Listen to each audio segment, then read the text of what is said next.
Okay, Stallion, let's break this down into three components. First, let's talk about the wins and the current strategies that were working well for us. And there's a few of those I think we need to keep highlighting. A lot of very familiar favorites in there. Also, we had some challenges or some maybe even learning moments. I want to make sure we break down those so that others don't have to go through those. And then maybe last time, let's kind of look ahead and see what's on the horizon. What are some of the opportunities that you're excited about, things that maybe you're looking to consider? So talk about point number one. Maybe you want to share the report. So if you're not on YouTube, you might want to flip over there if you want to see us as we go through this, breaking down our actual numbers, both the income, the expenses, and what the net profit is. What is one of the items for last month that you would point to of a win or something that was working well? Well, first of all, if you're not looking at the report, I'll just give you the quick and dirty of it. Income was $66,451, expenses $17,682, and bottom line was $48,768, which that was a little bit off of the month before, about 8% less, but we're hovering right in that $50,000 a month range. And for us, that's a great place to be because there's a lot of different moving parts on this report, as you'll see. The ones that stick out to me, if we're talking about wins right now, Russ, I can't ever stop talking about the landgeek.com, right? Mm-hmm. Our land business, which again, if you've never heard us talk about this, I'll break it down. We're buying and selling raw land at a discount. We're buying it at a 25 to 30% on the dollar retail price, turn it around and buying it wholesale, selling it retail, a lot of times to people who would normally not be your traditional land buyer. And let me explain what I mean by that. These transactions a lot of times are $10,000, $15,000, $25,000 tracts of land. And if you try to go get a traditional loan at a bank to purchase a piece of property like that, it really doesn't exist. There's not a lot of appetite for it. So when we can owner finance that property at $15,000 or $25,000 for $300 a month for 60 months or whatever the case is, whatever the terms might be, we're actually making a transaction happen that wouldn't otherwise happen. And so it's a really opportune place to be able to buy at a discount and turn around and make the highest leveraged increase on that price by offering that owner financing component. If you've listened to our show for any length of time, you've heard us talk about infinite banking and how we were able to use that concept to create over $50,000 a month in passive income. But it's just not that easy to figure out how does this all connect into my own personal system.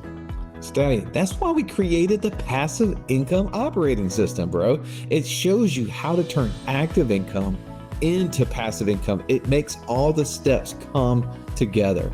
If you would like to get access to it as a podcast listener, we've never given this away in public before. Go to what'swhatwallstreet.com/PIOS. This month alone, we were up over 33,000 in terms of the income there, 31,439. And so our net on that was just over 22,000. What would you add to that, Russ? Well, I'd love it to be 5 times that much. I don't know about you. Like, let's keep going. People ask me all the time, like, how does that work? Like, when does this not work?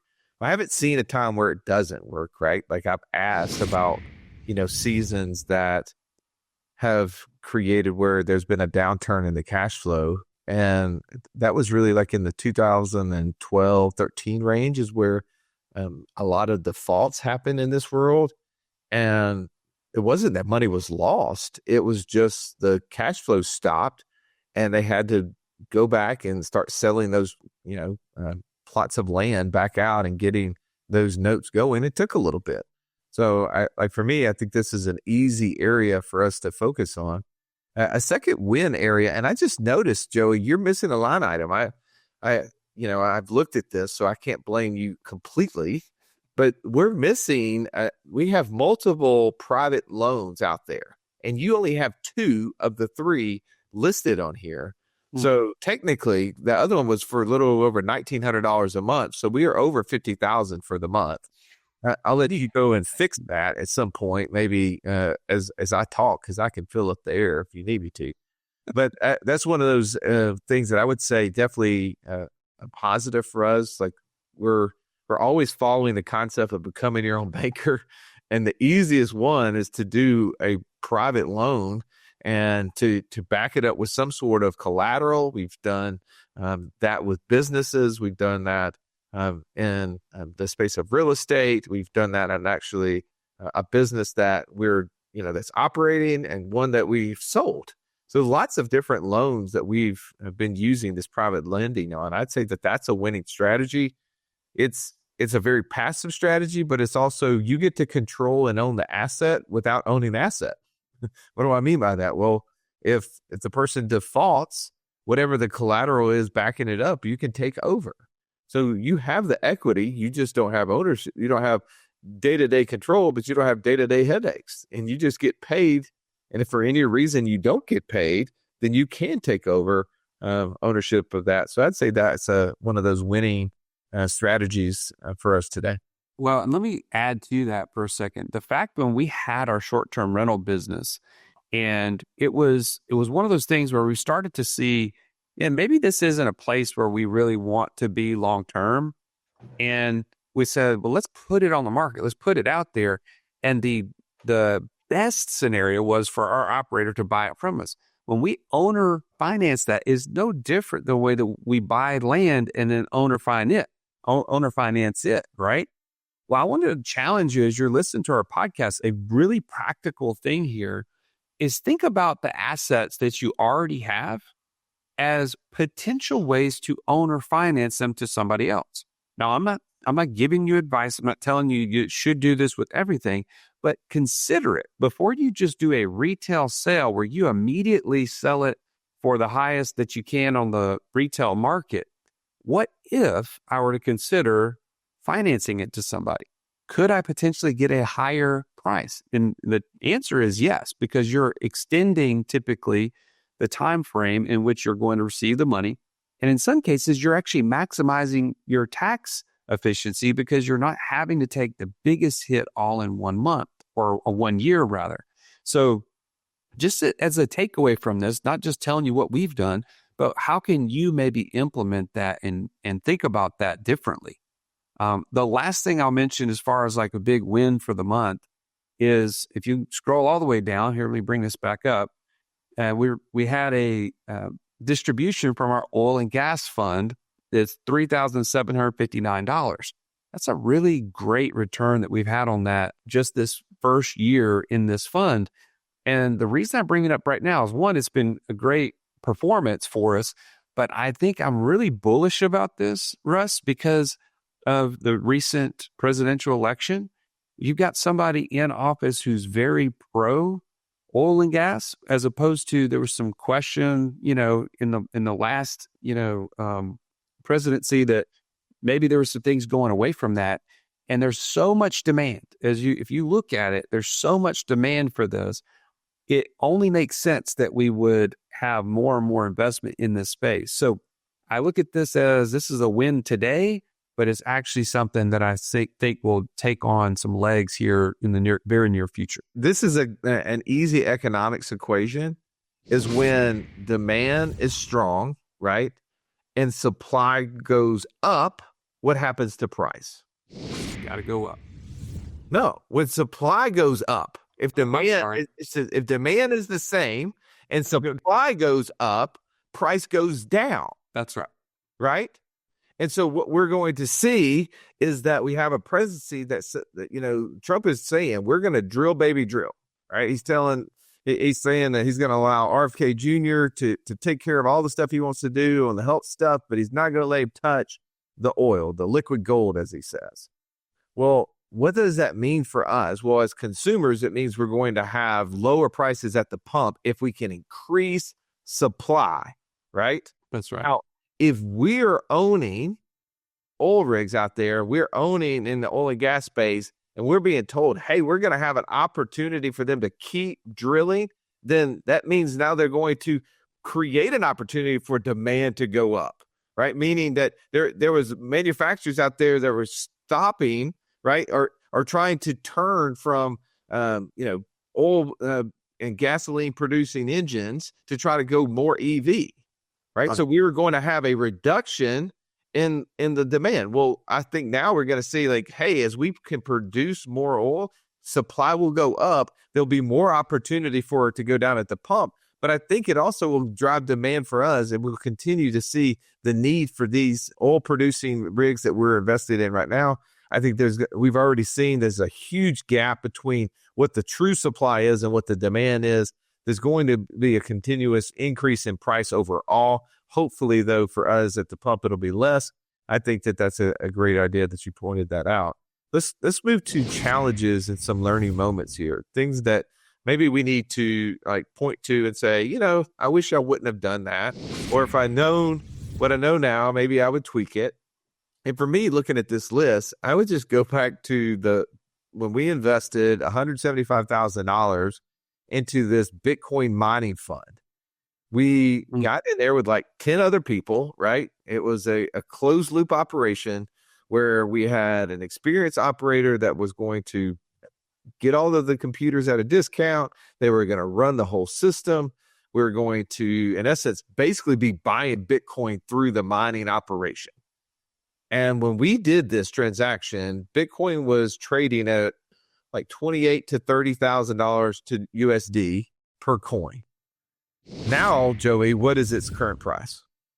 I haven't looked at it today, but it was up over 81,000 the most like a couple of days ago when I looked. Yeah, I would say it was, I'm pulling it up as I speak because when I looked at it last time, it was at $86 or $86,000. It's $87,929. Unbelievable. It's almost triple. Yeah, we've seen it almost triple. So had we taken $175,000 over 2 years ago and just bought Bitcoin, we would have over $550,000 in our account. Now, Joey, just you look at this account. I can't even log into it because it's one of those wallet systems that I can't even remember the code, for better or for worse. How much money is in that account today? It's not much, Russ. I mean, I'm embarrassed. It's somewhere around 17,000. Guys, can we be more honest? Can we be real here? Can you feel my pain on that? Good night.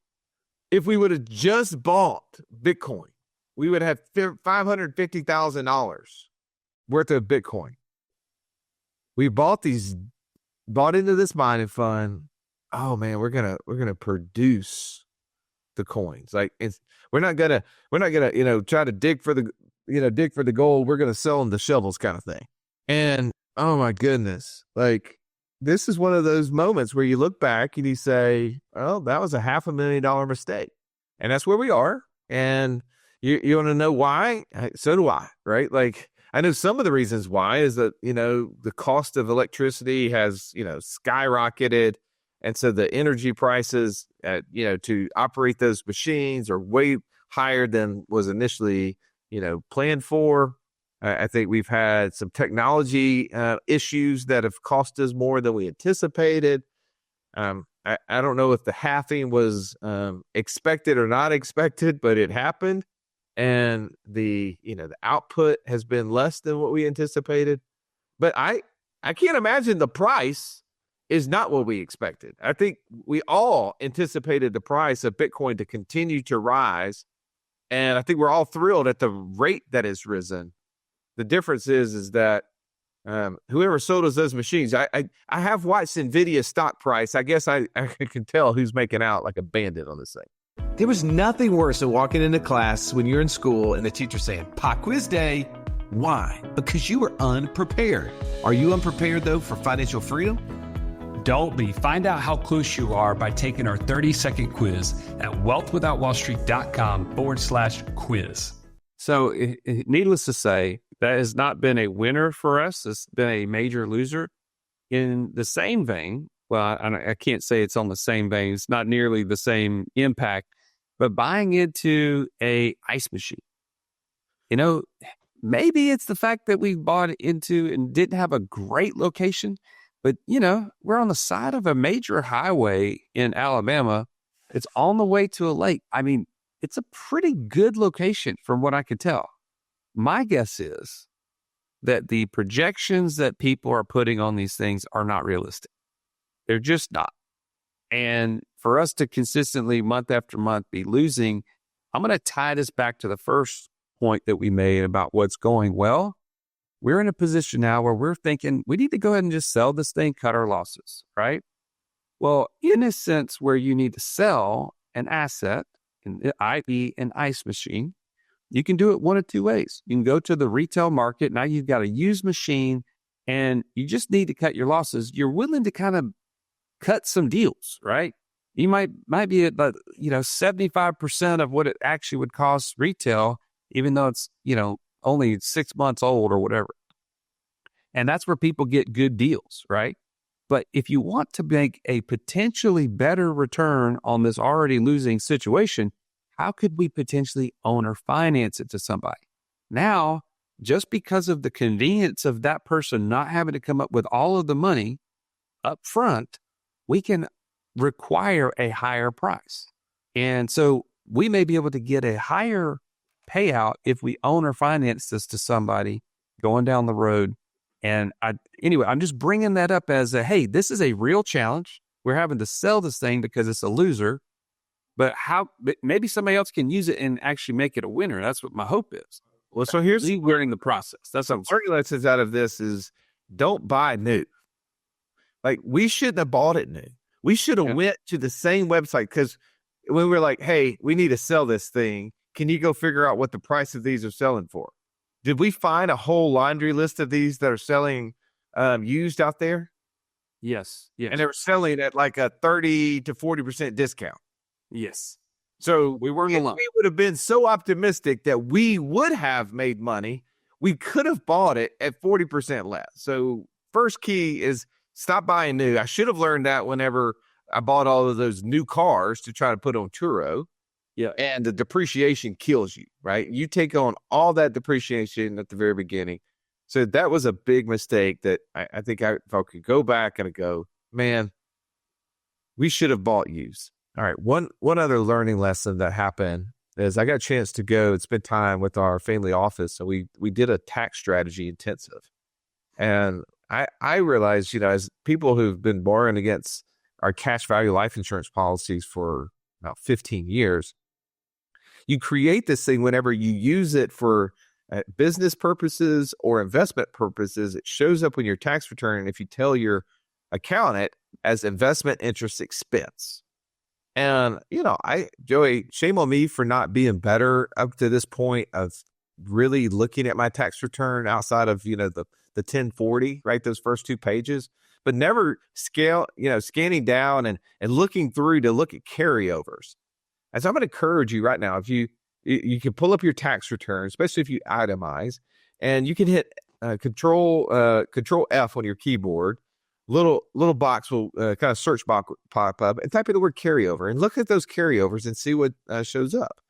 For some of you, it may show up that you have this thing called investment interest expense. And when I did that, I found that I had over $130-something thousand of carryover of investment interest expense, Joey. That means that we've been borrowing money against life insurance policies for the purpose of investing into all these projects that you're seeing on our passive income report today.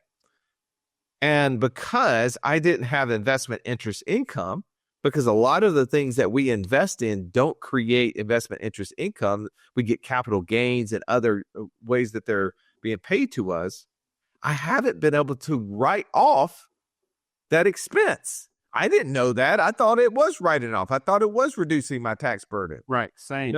It was just going on there, and my accountant was putting it over there at the disallowed, because if you don't have interest income to offset it, it just goes, it's disallowed and gets put and continues to be added up each and every year.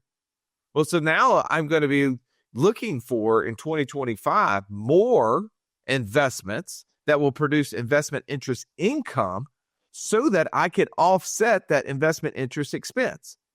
So, Joey, if I can find investment interest income of $133,000 this coming year, I will receive that 100% tax-free. That's a fish right there, Russ. That's a fish. I love that. when we think about the way that we invest, we also have to match the taxes associated to it. And that was a huge lesson for me this past month as I went through that training. And I'm like, oh, man, I learned that lesson. That's why I want to share it here with you. Well, and I'm just going to throw this in as a transition to the third point of the day is what's on the horizon? Like what's next for us as it relates to passive income? And because you just pointed this out, the investment interest income or expense, to find investment interest income, we got an opportunity, right? We've built a debt fund that people can invest in us. And what I mean by that is for years, you've said, hey, I want to invest with you guys. I love what you guys are doing. I'm excited about it. I want to do it. I just don't want to do all the work you guys have been doing. I just want to invest with you. And we don't have that opportunity because we didn't ever want to put your money at risk by investing in another operator, investing in another investment outside of something that we know and control. And for now, we've built a fund that you can invest in us. As our company, Strategic IBC, continues to grow, we're actually going to be obtaining other insurance companies, smaller IBC companies that are looking to be a part of something big.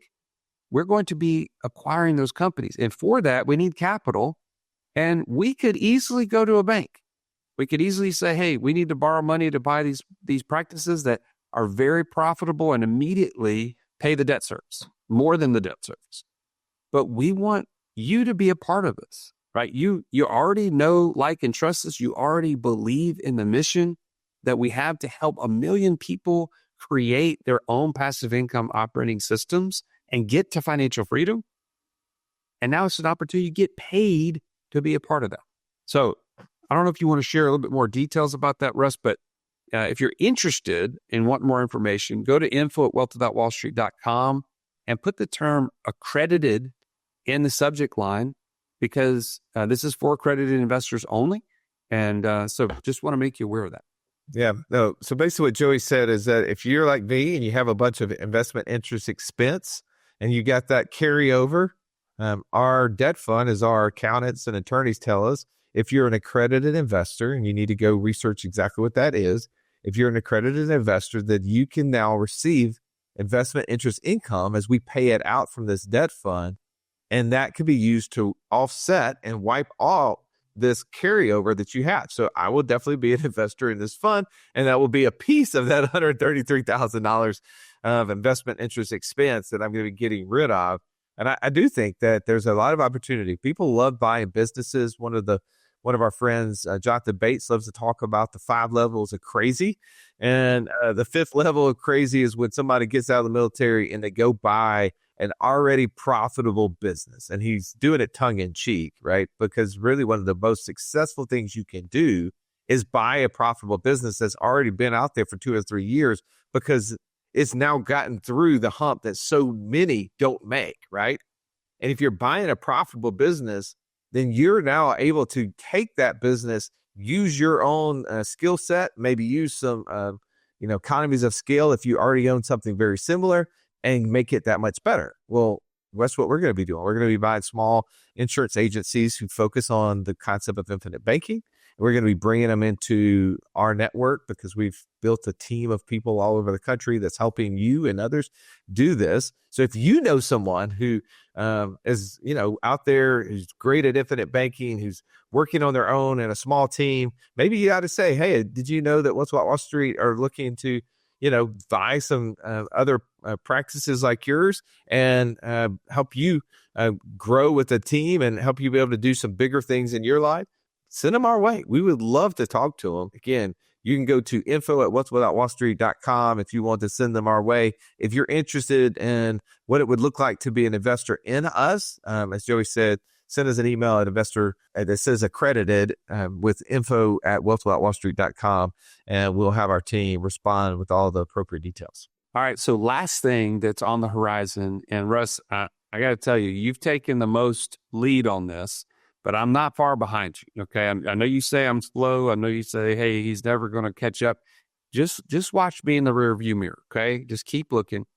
The vending machines. We're going to build a route here in Birmingham. Our daughters are getting involved and helping us with this.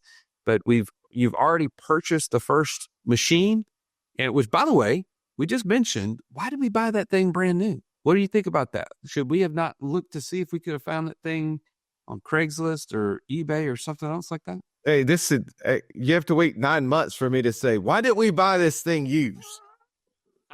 No, I don't know. I'm crossing fingers and toes right now to say, oh, well, because the AI technology has improved so much, we don't want one of the old, outdated models. We're actually going to be more efficient and more effective with the newer models. But that could be a complete fabrication. I don't know. That's what I'm going with. It's already purchased. So, well, it just might be something we should learn from, right? Like maybe we can find one that's only a year or two old, right? That has that new 6 months old. Let's find somebody that's, you know what, it ordered it. It took so long for it to get there that the people that they were agreeing to put it in their apartment complex or their commercial building decided, you know what, I'm going to just not do it anymore. And they're like, well, what am I going to do with it? And they got so frustrated they did nothing with it. It's just sitting inside their garage, and they're looking to get rid of it to get some of their cash back. That's right. Let's figure that one out. For sure. All right. Well, hopefully you found value in today's episode. If you need to take action, if you need to find out how to turn passive income on for yourself, take that active income you've been making. We've built an ebook for you. You can go to wealthwithoutwallstreet.com/PIOS. That stands for Passive Income Operating System. And inside of that, it's going to give you the steps to turning active income into passive income while you sleep. And if you've been one of those that have already gone through that ebook and you've just been procrastinating, right? You planted the seed, but you never put water on it. Here's your chance. Go to wealthwithoutwallstreet.com/free call. And one of our coaches can actually help activate this plan for you and help unlock the steps so that you can actually get to financial freedom faster. Thank you so much for either listening, watching, whatever you're doing. We always appreciate you. Have an amazing day. This has been the Wealth Without Wall Street podcast. Don't forget to subscribe to the show to break free of the Wall Street mindset and begin building wealth on your own terms in places you understand so that your wealth will never run dry. See you next episode.